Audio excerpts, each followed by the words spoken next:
welcome to the Local Legit podcast. We have another episode for you guys. This will be loaded with some leadership strategies from Mr. Todd.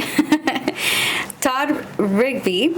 He is a former mayor of Eastvale, coach for lacrosse of the high school in Eastvale. Yep. And he is also a business owner. And I would like for you to tell us a little bit about that. And welcome, by the way. Yeah. Well, thank you. I'm glad to be here. This has been something I've been looking forward to and super excited to talk and share. And but yeah, a little bit about me, about my business. I'm in real estate by profession, so do residential real estate, property management, as well as do a little bit of small to mid-size property management of like multifamily, like apartments, small retail, commercial type of stuff, as well as sales on the residential and the small to medium-sized commercial stuff. So it's been something I've been doing for about 14 years or so. It's a passion of mine. I'll be the first to admit I'm not a great salesperson, but I don't look at real estate as sales. Real estate is something that you have to build a relationship because you're dealing with something with people that it's their biggest investment that they've ever purchased or they've ever dealt with before. It's not like you're going to the store and buying a pair of shoes. You know, it's something a little bit bigger. So I look at it as I'm not a salesperson, I'm a relationship builder. And with that relationship builder, I try and help them through a process, and hopefully that process is buying or selling a home. Yeah, very nice. So I love it. It's allowed me a lot of freedom, which we'll talk about has helped me to be able to do other things other than just real estate, but it's allowed me a lot of freedom. I was in the corporate world for a little while, in HR, and it was one of those things that I missed one of my kids. It was my daughter. I missed her very first award ceremony. And that hit me. That really hit me because the corporate world, you can't just, hey, I got this kids ceremony I want to go to. They're like, no, you have a meeting you have to be at. And it's like, oh. So that hit me. And it just made me start to rethink and reevaluate my life. Okay. I know, how was it that you were invested or you wanted to be invested in the community and you became the mayor? I met you 2023 and you were the mayor at the time. So can you tell us a little bit of how that came in? So again, I think it goes back to my passion, and it goes back to like my profession also. With my profession, you see people that are in real estate that do really well financially. That wasn't the reason I got into real estate. That's just what I consider a byproduct is whatever you're going to make in real estate, whatever your profession is. You really have to do something you're passionate about. And I was passionate, and I still am, passionate about helping people. And helping people with whatever I can do. And that's what got me into not only real estate, but got me into coaching youth sports, all the way up to coaching what I'm now doing at the high school level, but then also within the political realm too. You'll probably be shocked, but I hate politics. I hate politics. I am not a politician. I am not political. I've had people actually pull me aside when I say or do certain things that they're like, Todd, you can't say that. You can't do that. And I'm like, no, wait a second. First and foremost, I'm Todd Rigby. I'm not a politician. I'm not going to say things because it's the political way to do things. Yeah. And who knows, it may bite me in the rear end down the road. But I am who I am, and I'm in the position that I am because of who I am, because of my values, and I hold strong to my values. So, like I said, it wasn't something that I wanted to get into politics. It was something I wanted to help the community, and more specifically, I wanted to help the youth within our community. You and I, we have a voice. You know, we can use our voice. Yeah. We can talk. We can say, hey, we can stand up for ourselves. But a lot of the time, these kids, they can't use their voice. They don't know how to use their voice yet. They struggle with, I think sometimes they get overlooked with certain things, if it's different amenities within the community, if it's different activities, if it's whatever it is for the kids. Sometimes it's hard for them to really speak up. And so that's been my passion on the political side, is making sure they have a great place to grow up in, a great place to play, hopefully stay here and work. And then when that happens, us as adults, we benefit from that as well. So that's what's really gotten me into the whole political side. It hasn't been, I have no aspirations to advance in the political realm right now. Please. We need somebody like you. But I enjoy the local, helping our immediate community and just passionate about helping people. And I do gotta say, I think coming into Eastvale and being new to the community and seeing your type of leadership I was amazed, because your focus wasn't more of I'm running the city and, having that sense of authority and over your head. You were and still are very humble, very community oriented. You have such great leadership skills, and I think that's what it was outstanding for me when I met you. So I want to tap in a little bit of your leadership. Well, thank you. I appreciate that compliment. And if I can just share a little bit on that, my leadership style is more of kind of sitting back, and we can talk a little bit more in depth about that. But I've learned that I'm a BYU alumni, go Cougars. I went to BYU in Provo, and that's where I did my undergrad. But there was a football coach there that his name was Lavelle Edwards. And I'll never forget that Lavelle Edwards, growing up, I loved BYU football, but he was a great coach. And he wasn't a great coach because he was loud and involved in everything. He was a great coach. You look at, if you Google him, most of his pictures are him just sitting like this. Because that's what he did, is he surrounded himself with great people. Mm-hmm. He surrounded himself with great coaches.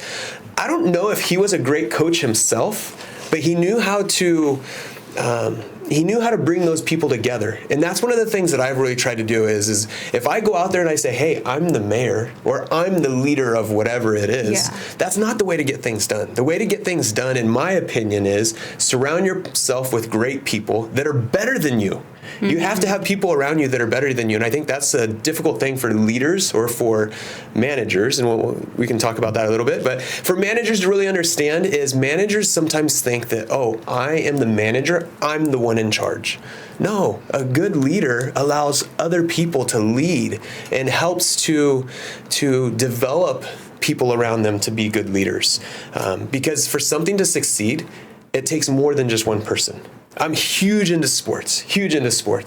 And there's not many sports, there's no sports that I play that are individual sports. I've recently started playing pickleball with my son.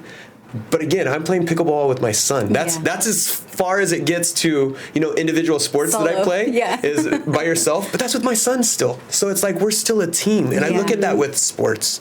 And I take that into life and business and leadership is you have to have a team. You have to be a team player.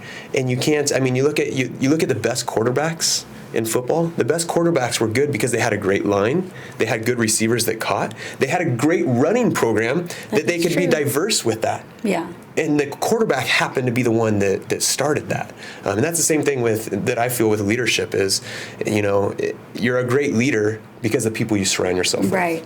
Yeah. And it's contagious.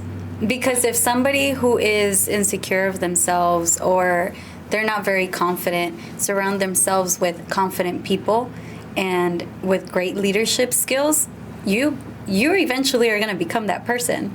So I think that's awesome.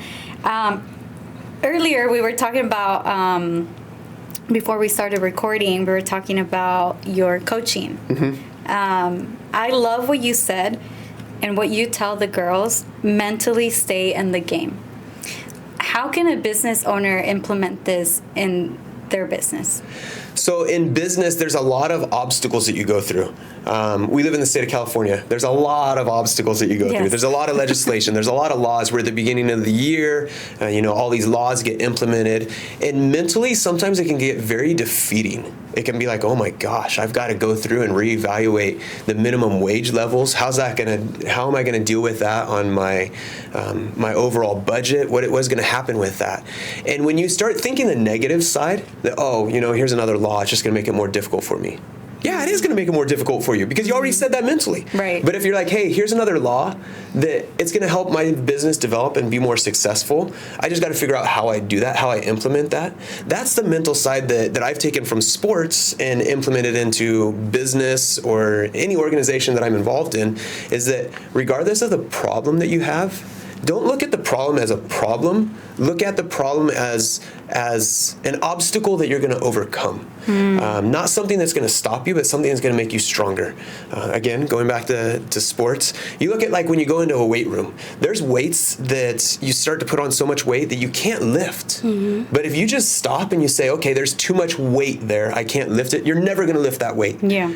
But if you just keep on trying and slowly get, if you're doing bench press, whatever it is, and slowly just a little bit better, before you know it, you're going to be so strong, that old problem or that old weight is not even going to be a worry of yours anymore. Right. It's going to be a strength. And that's the same thing with business, as you see those problems and you continue to have that mental stability, that mental positiveness. I try and be positive. Like I try and have a positive mindset that,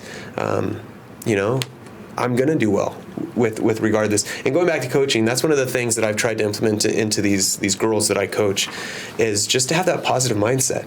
I was telling you before we started recording, we won a couple of games last year with literally less than 5 seconds left. One game we were tied, one game we were down a goal. Very easy for the girls just to say, 3 seconds left, we're done.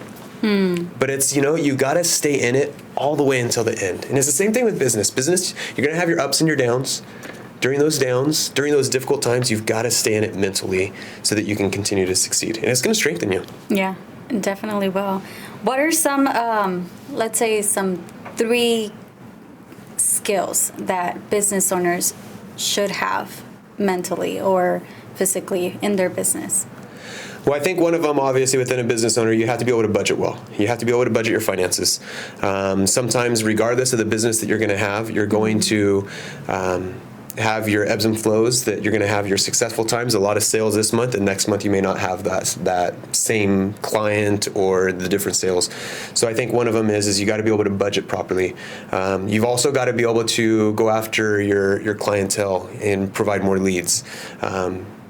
If you don't have leads, then you never know what's going to happen. One of your clients may fall off, and now all of a sudden, what do? So you've got to be able to budget, have your leads. The last one that I like is you really have to. We don't talk about in the business world. We don't talk about in education. Love. You've really got to love what you do. I was in a leadership at a leadership summit over the summer, and there was a guy that talked about love and just talked about loving your employees, loving your clients, loving the work that you do.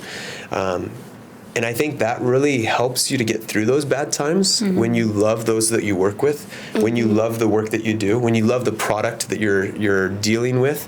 That carries you through those difficult times. And it is funny because this person that gave this lecture really talked about that and said, how many classes did you take in college that talked about love in the business world? None. But you have to love what you do. You have to love your employees. Your employees know that and they feel that. The people that you're around, they know that and they feel that if you love them, if you care about them, that it makes a big difference. Yeah. It makes them want to work for you. It makes them have that desire to want to do better. Exactly. Yeah, most definitely. So you said you've been in business for about 14 years. Can you share with us one of your business's most significant stories? One of my most significant stories. You mean just in general? Related to your business. Okay. So maybe a most significant story of my business is just as I continue to grow and develop, dealing with right now a lot of legislation and everything that's come within California, within the real estate industry. Dealing with, there's a lot of negativity that's happening in the real estate industry. There were some, I don't know if you're aware, but there were some lawsuits that were some major lawsuits, and still dealing with those and still dealing with having to overcome what that has put in place for buyers and sellers, as well as brokers such as myself. So I think one of the most significant stories is dealing with that change and figuring out how do you deal with that change and still move forward and be successful. Because there's a lot of people that don't like change. It's very difficult to deal with change. There's a lot of a lot more transparency that happens now, which I completely agree with. I think that's great in any business, any organization. I think you can never be too transparent. And I think that's really helped with us being more transparent in what we do, which I've always done anyways, because that's just how I am. I always want my clients to feel very in the know as to what's happening. So I think overall, just to put the whole story together, is just dealing with all the constant change that's happened within the real estate industry, and it's not going to stop. So the story continues on, and the story is going to continue of dealing with change, regardless if it's legislation, if it's, the economy. The economy really fluctuates with our business. So when the economy is high, sometimes, prices get so high that it makes it hard to sell. So it's I guess the overall dealing with change. So what advice would you give your younger self or someone starting in the same industry? To do it. Do it and not be afraid. I know that's a trademark of someone, but we won't go there. But just to not be afraid. I think if I look back, say, 15 years ago, as I started getting into the business, it was kind of like, should I do this? Should I reach out to that person? Should I not? I think it's just one of those things that don't be afraid. And that's what I'm trying to teach the girls that I coach is don't be afraid. Just go out and do it. Have that confidence. Yeah. And it's something that I've had to build over time and that I hope to be able to share with other people to help build that confidence quicker for them and help them to have that confidence that they can avoid some of the challenges and struggles that I've gone through because I didn't have that confidence right off the bat. And so I think it's to go out and do it. And then also, I think the ultimate one is to continue to surround yourself with good people. I was reading a thing the other day that talked about kind of a little off topic, but it talked about the obesogenic environment, meaning that when you're around things that cause you to gain weight, so if it's processed food, if it's people that eat bad, if it's fast food, all those things, then that's what's going to happen. You aren't going to be able to lose weight. You're going to be around things that are constantly assisting you in gaining weight. That's the same thing in life, in your business mind, that if you're around people that are good, that are successful, not always necessarily, financially successful, millionaire, stuff like that, but people that are good people, then you're going to be good. Yeah. If you're around people that are not so good, then you're going to kind of get pulled down into that. So I can't stress that enough, that it is just so good to surround yourself with good people that support you. Yeah, that's true. That's a good way of putting it. So I have one more question, because you are very involved with the Eastville Chamber, and we thank you for that. What inspired you to become a member of the Eastville Chamber? So I think there's a couple of things. I didn't know what I was getting myself into when I started to get involved in the chamber. And so it was one of those things. It was right around probably the time that I got more involved politically. And it was, I don't even remember who invited me. I don't know who invited me originally, but it was one of those things, just coming and being involved in the chamber and honestly seeing Harry and his leadership and seeing what he did, and not only his leadership, but also his passion, going back to what we talked about a little bit earlier, his passion for the people of the chamber. It was just one of those things, seeing him and seeing what he is doing for the chamber, how he's helping people and really wants people to succeed. That aren't even a part of his business, that he really wants to see people succeed. That is just something that just really attracted me. And it made me think that, you know what, there's something good about this.